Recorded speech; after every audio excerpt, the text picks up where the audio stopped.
Okay, guys. So what I want to start talking about is kind of dissecting State of Decay and the things that we know right now. And in an article that came to us from Comic Book and Cade Onder over there, State of Decay 3 may be releasing sooner than you think. And so State of Decay 3 may finally be releasing after years of silence. Xbox has a wide assortment of franchises, some of which are homegrown and others have been acquired by buying up studios. Xbox holds the keys to some of the most iconic franchises in gaming with Halo, Call of Duty, Gears of War, and a lot more. Yep. But they also have some of the most underrated games as well. It's a great variety, but it also sometimes makes Xbox look overextended. Well, Perfect Dark, Everwild, State of Decay 3 make up some of these games. Well, here's the deal, guys. Obviously, Xbox is gearing up for the Xbox Game Showcase. Yeah, I'm excited for that. Massive, massive summer showcase. I think there's a number of games that they're going to talk about. I'm assuming they're going to be talking about State of Decay. We know Gears of War Reloaded we know Outer Worlds. Worlds. I'm banking on Helldivers. Helldivers. As much as I would love it, it would. I know it's not your fault, Gearbox. I know it's not. You motherfuckers want to do this.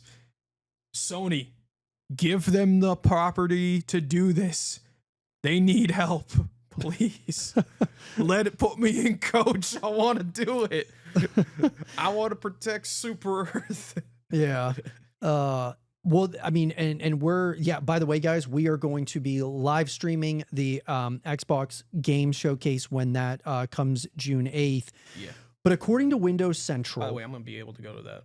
You are? Yeah, I am. All right, awesome. I already put I have all the other stuff. Sweet. Yeah. Awesome. According to Windows Central, Ches Gordon, he expects he expects State of Decay 3 to have a presence at the showcase, but because he's heard that the game is planning to launch in 2026. While not confirmation, Gordon is pretty reliable when it comes to Xbox news, and a 2026 launch window would make sense for a game that's been in the works for about 5 years now.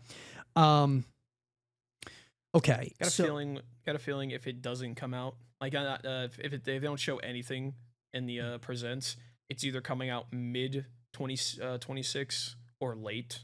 If they show it, it's either going to come out towards the end of the year or towards the beginning of next year. Yeah, I'm hoping I'm sure Xbox is going to spread their games out somewhat. The thing is like, if you have, I believe that another game that I cover quite often is Gears of War Reloaded is going to be coming out in August. A lot of people are saying, oh, Gears of War E-Day could very well come out in 2025. They're going to want to spread those out. So I think Gears of War E-Day is going to come out like Halloween of 2026. That makes the most sense. State of Decay 3 makes sense for a Halloween release, but you don't want to be anywhere near Gears. So it makes more sense for them to be like earlier in the year. You want to stay away from GTA 6 if that sticks to May. Yeah. So I would say the beginning of 2026 makes a ton of sense. And they've had a lot of time to work on this game. So are you expecting to see State of Decay 3 at the Xbox Game Showcase? I would love to, and it would make sense considering, like you said, it's been in development for 5 years. If we don't get anything, then it's either coming out late next year. Because you still want to avoid the middle of the year of next year because of GTA 6. Nothing's coming out that month. Or like the next 3 months. Yeah. Nothing. I guarantee it. Just some like indie stuff, maybe. I will laugh my ass off if some indie game just starts doing numbers and just puts GTA 6 in the can.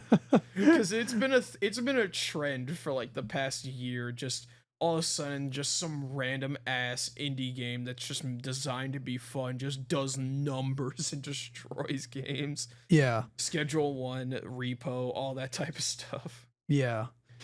I think, guys, that there is a very good chance we're going to see State of Decay 3 at the showcase. I wouldn't say it's guaranteed, but if it's most likely. Yeah. I just, now if... Obviously, guys, State of Decay 3 has been in development hell. There's no doubt from all the news and reports that we're hearing, they've had to have the Coalition, who are working on Gears, come over and help them. They have had to have Oblivion, or wait, what's their name? The guys who did Grounded. I forget what their Obsidian.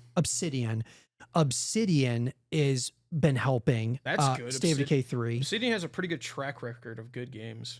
Yeah, but what I'm saying is like they've been needing help in terms, and sometimes it's a good thing, sometimes it's not a good thing that you can't just do things within your own studio. But this game has gone through a lot of, there's been a lot of talk of issues happening behind the scenes at Undead Labs, the workplace environment, issues from creative differences to dealing with the higher ups at Xbox.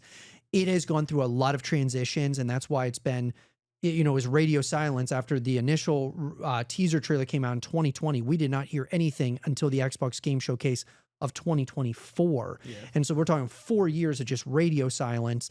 And so I think we're getting closer, though. I mean, obviously we had that trailer from last year. What I think we're going to see, Jeff, at the Xbox Game Showcase, specifically for State of Decay 3, is a gameplay trailer, full-blown gameplay trailer with a release date. Yeah. Attached to it.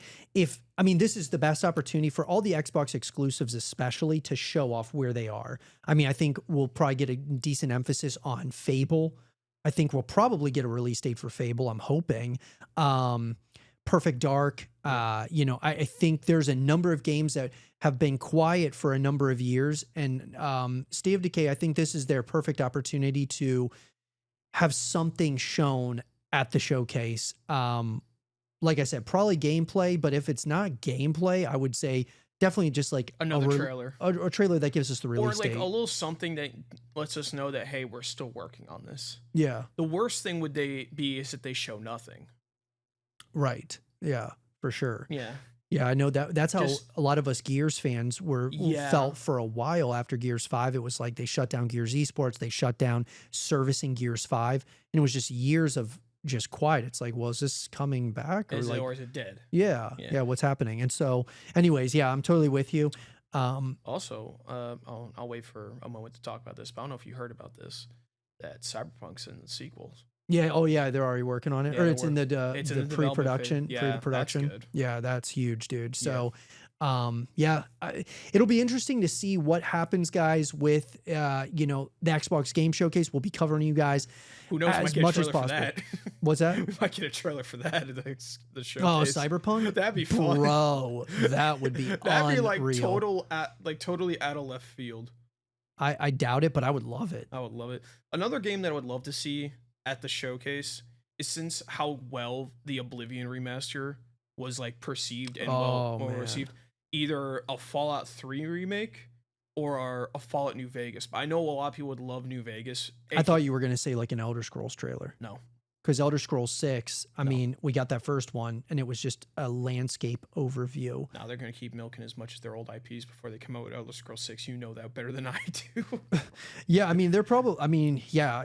When did that initial trailer for Elder Scrolls 6 come out? I don't even... Was that 5 years ago? I think it was like 6. I'm trying to remember, because I remember it was showed off at the Game Awards.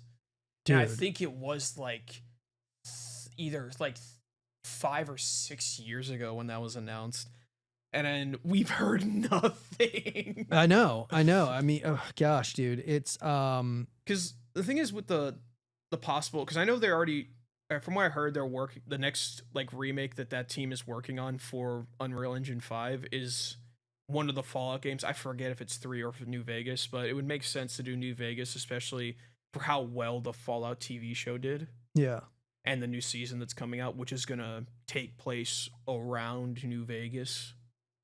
Yeah, I would love to see a remaster or something. Love to see a remaster. Yeah, Vegas. That would be huge. I didn't play the Oblivion one, and I probably won't. The Oblivion? Yeah, the Oblivion remaster. Yeah. Yeah. The thing is, I'm not a big fan of Oblivion, but I know that's heresy. But it's only because I grew up playing Skyrim, and Oblivion, don't get me wrong, it does seem like a cool game. There's a lot of mechanics that I do love in Oblivion that I wish was in Skyrim, but it's just, I don't know. It does seem like fun, but it's not for me. Yeah. I mean, I need to have like a drive to play something if I want to play it. Yeah, I played it for a bit here in Zero Dark, and it's one of those. I don't know, man. You and I have talked about this a number of times where those like the medieval or that time period, when you put it into a game, nothing really hits for me like The Witcher did. And so I compare everything to The Witcher. I don't know. I mean, Elden Ring is really cool, but that's something special. It's a very hard game. You know, if I just want to chill and just kind of relax and play a game and like really just dive into the story, that's where The Witcher comes in for me. Yeah, you have a casual game. Yeah. Everyone's got that one. But if I game. want to grind, Elden Ring's that thing. But I don't know. Did you ever play like the old Lord of the Rings games? No, I'm not a big fan of the Lord of the Rings. Oh no? No. Okay. Yeah. I played those like way back. You talking like Shadow? Like no, way before that. They were just like they did like the original trilogy. Oh, okay. The Fellowship, Two Towers, Return of the King. I loved those games way back, dude.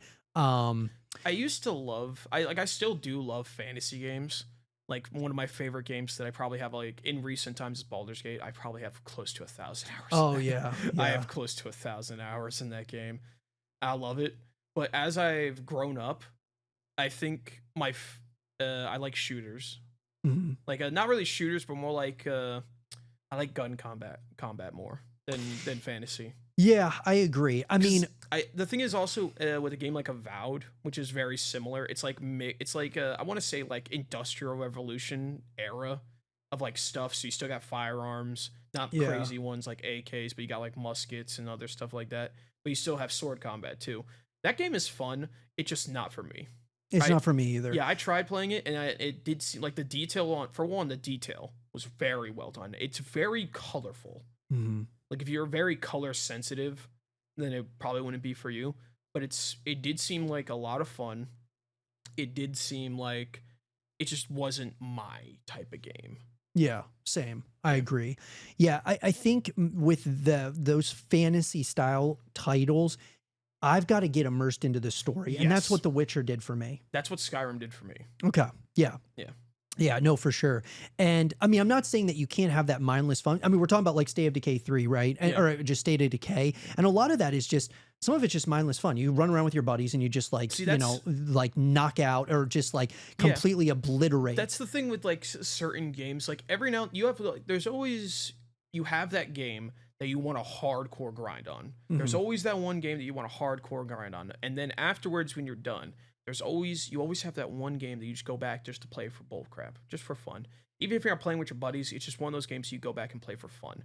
For me, it's Minecraft. It's just simple fun. You can go in there for like the joke that you have like a 2 week of hardcore playing Minecraft.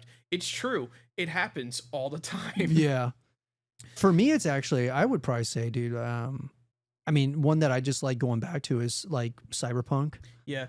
There's something for me, like I'll just go back to it and every once in a while. And, for me, it's like every time I play Cyberpunk, there's something new I learn about the story, about the world. Or you know something what I mean? new in general. Yeah. Yeah. That's what I like about Baldur's Gate. Like with how much content is shoved into Baldur's Gate, I guarantee you can't do everything in one run. I've tried. Oh, no, yeah. I've tried. It's not easy. Yeah. Yeah. Like, to put in perspective, the first act took 70 hours. Yeah. The full game took 120 hours in my first playthrough. Well, and sometimes that's like, sometimes that's real. Certain games, I'm totally down to put that type of time into. Yeah. If I'm really into the story, or I'm just into like the lore, understanding everything, like just trying to max out my characters or whatever it is. Yeah. I do love like the social aspect that Baldur's Gate has too. What do you mean? Well, it's not like there's multiple different ways to handle a problem that's in front of you. That's what I like about it. It's by the very sense of the word, a true RPG. You pick a role that you impose on yourself, and you roll with it. Like, what would you? it's the same thing I have with D&D. And I told my friend this question when she first started playing Baldur's Gate. She got it for her birthday. I told her, don't do what you would do, but do what your character would do. And I told her, trust me, you're gonna have a lot more fun if you do it that way. Instead of always thinking, oh, what I would do is save this guy, but because of my character, I might not. Yeah. And I might try something else. I might rob him. Yeah. That's the question. That's interesting. And it's always a question that you would always ask whenever you play RPGs in general. It's like, not what I would do, but what would my character do with all the experience and all the trauma that they've, or like other stuff. There's like the experience of the character itself. Yeah. Instead of what I would do. Yeah. No, for sure. But the question is for all of you guys, you know, there's a lot of rumor speculation about when State of Decay 3 is going to be releasing to the world and what all is going to be shown at the Xbox Game Showcase. Let us know in the comment section down below what you're going to be looking out for at the Xbox Game Showcase. And do you think that State of Decay 3 is going to get a release date at the showcase? Let us know what you think in that comment section down below and let us know your thoughts.